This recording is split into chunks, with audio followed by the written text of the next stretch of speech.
السلام عليكم. سامح لي كوتش نبدا بعد البلبينة لانه اليوم كان نجم اللقاء. ابدا معاه وكمل معاه. اوكي.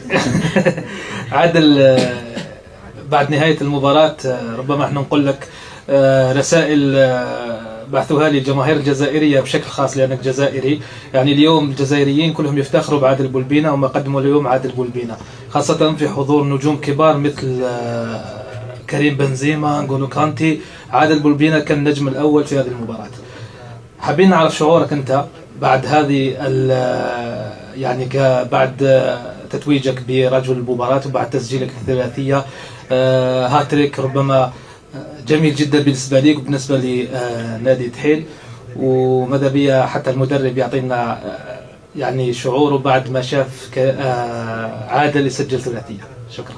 ما يزيدني الا ثقه وعزيمه عشان يعني ان شاء الله نزيد نطور من الامكانيات تاعي ونزيد نخدم اكثر واكثر عشان نكون حاضر في المباريات القادمه.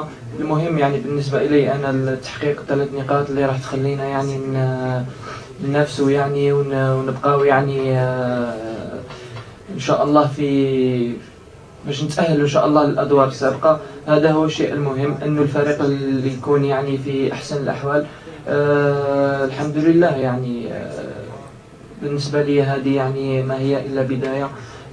إن شاء الله مازالني صغير، نزيد نخدم إن شاء الله ونعود بقوة، ولما لا إن شاء الله الفريق الوطني الأول ويعني نروح بعيد يعني في هذا البطولة ثاني إن شاء الله. المستقبل ليه الى الشغل عنده امكانيات كبير، احنا نعرفوها لهذا الشيء جبناه هنا في نادي الدحيل.